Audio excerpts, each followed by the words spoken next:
Today's topic is demographic dividend. So what do you understand by demographic dividend? As you know that the population is divided into three groups. Okay. First was the population between 0 to 14, then it was from 14 to 59, and then it was above 60.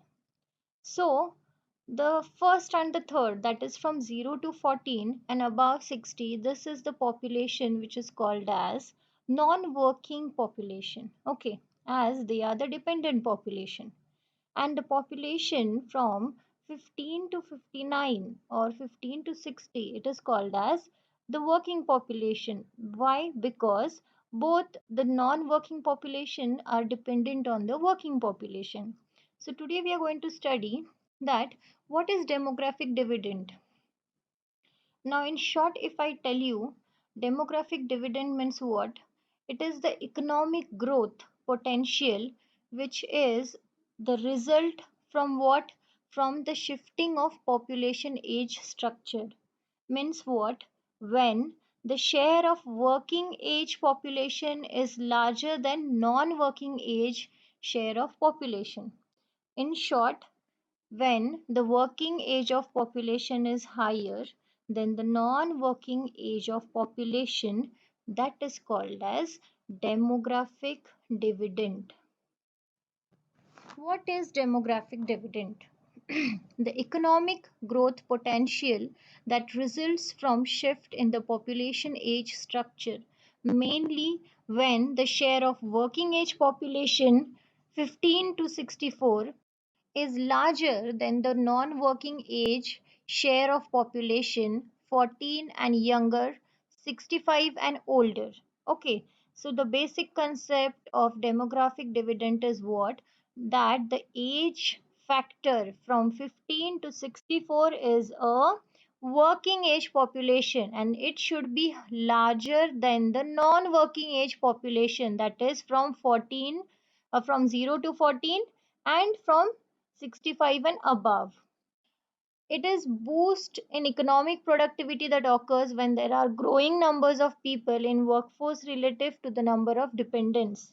So in short, the main focus is what? How the economical condition or the economical productivity grows. So ultimately, when the working population is higher, that nation's economic productivity will be high. And definitely if the number of dependents is less, obviously the GDP of that particular nation will be high. Demographic dividend occurs when the proportion of working people in the total population is high, because this indicates that more people have the potential to be productive and contribute to the growth of economy. So whenever the proportion of working people or the working population is high as compared to the non-working population, it is definitely going to have the potential to contribute for the economic growth. Why? Because the per capita income of that particular nation will be high and it is definitely going to lead to the GDP of that. Now, what are the things which are going to come into the role of demographic dividend? First is family planning and contraception. So, if the family planning is done good, if the family is short, definitely they can focus on their child and they can give them higher education.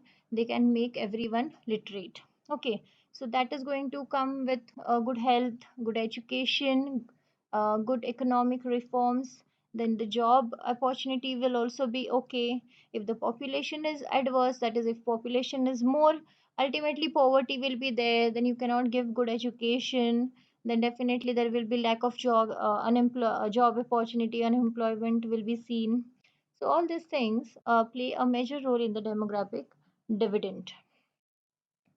Demographic dividend refers to the growth in an economy, which is the result of change in the age structure of the country's population. The change comes because of decline in birth rate and death rate. So when this change comes, whenever the birth rate or the death rate are declined, that time there are some change in the age structures.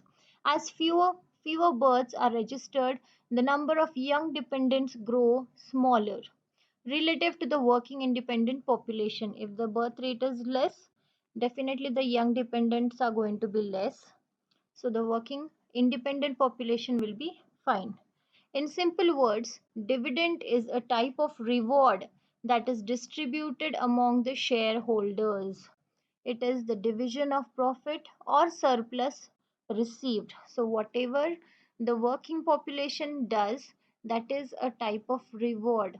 Okay, it is distributed among all the shareholders, and the profit or surpluses are received accordingly. The ratio between working and non-working dependent population determines how productive the country is economically. So, what is the ratio of working and non-working dependent? Is the ratio of working more? Is the ratio of working less? So, that is going to calculate how well the country is economically productive. The higher the ratio, higher will be the contribution of working population. So, if the ratio is good, then the working population is earning well economy. If the ratio is less, means the working population is less as compared to the non-working population. When the population of the country goes through demographic transition, fertility rates, birth rates, and death rates also change.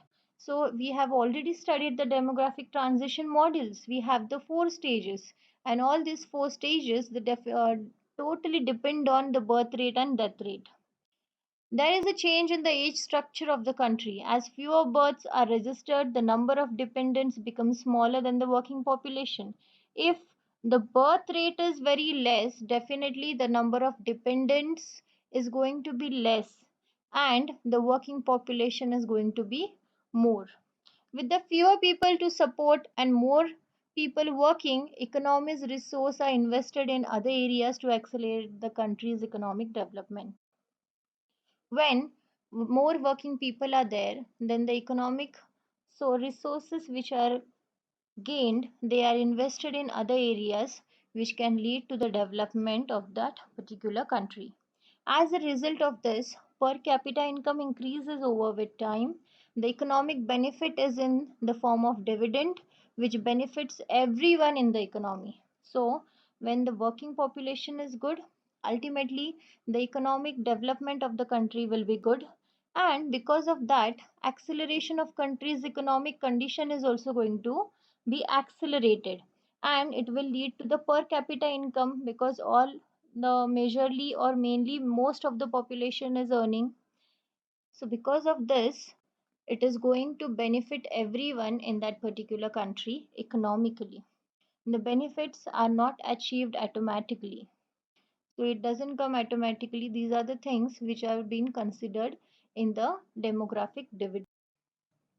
Demographic dividend depends on whether the government implements the right policies in the area, such as education, health, research. So it is dependent on the government policies also, that whether the right policies are being made, education is given, health facilities are being provided. It depends on the level of schooling, employment, frequency of childbearing, economic policies, incentives, health programs, pension and retirement policies.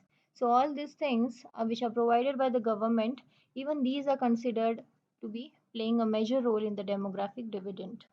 So demographic dividend in a country is visible in the following ways. Now there are the four ways by which we can see the demographic dividend of a particular country. Okay, we can observe or we can calculate. First is personal saving can grow and can be used to stimulate the economy. So whatever is the personal saving which is going to be beneficial to stimulate or to increase the economy of that particular person. As the number of children are less, parents can invest more in their education, thus human capital is built. As the number of children are less, parents can invest more in their education and thus human capital is built. So whenever there is good family planning, the children are less, and because of that the parents can focus on their children and they can give a better education and better life. As more women join the labor force and become economically strong, they contribute in the country's economic growth. So nowadays, even women they are literate and they are earning on their own. Because of this, also The per capita income is also increasing of a particular family, as well as the country's economic condition is growing. Per capita GDP increases because the dependency ratio is decreased. Basically, in the ancient time, only one particular person used to earn, and behind that person, the whole family members used to survive. So nowadays, if among five family members, if three family members are earning, definitely the dependency ratio is going to decrease, which is going to increase the per capita income of that family, as well as the area, as well as the GDP will also increase. Many countries have considered or are considering an increase in the retirement age. This is happening because increase in aging population puts increasing pressure on pension funding, retirement provisions and medical facilities. Therefore, many countries have begun raising the pensionable retirement age. So now, as the life expectancy rate is increasing, uh, the lifespan of a particular person is getting increased. Why? Because of good medical facilities. So as this is increasing, it is giving a pressure on the pension funding, as well as retirement provisions and medical facilities also. Increase in aging population occurs because life expectancy of the population is generally increasing. People can now work up to higher ages. So because of this, in Japan, the life expectancy is around 84. Therefore, they are now considering the retirement age to be 70, which was 60 in the present years. So in Japan, mostly a particular human, he survives around 84 years. So at the previous or the present condition, the retirement age was 60 years. But as the life expectancy of that particular area has been increased, the people are likely to be alive till the age of 64. So it has given a lot of pressure on the retirement provisions as well as pension funding. So they have increased the retirement age up to 70 years.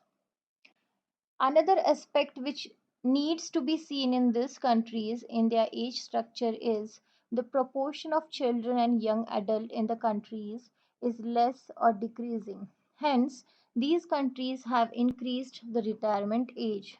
So because the age structure proportion of children as well as young adult is less and it is decreasing, because of this they have increased the retirement age.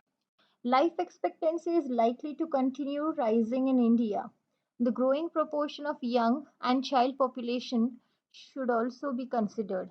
So, in India also, the life expectancy or the survival of a particular human is going to increase day by day. Because of this, the growing proportion of young and child population is also considered. Thank you.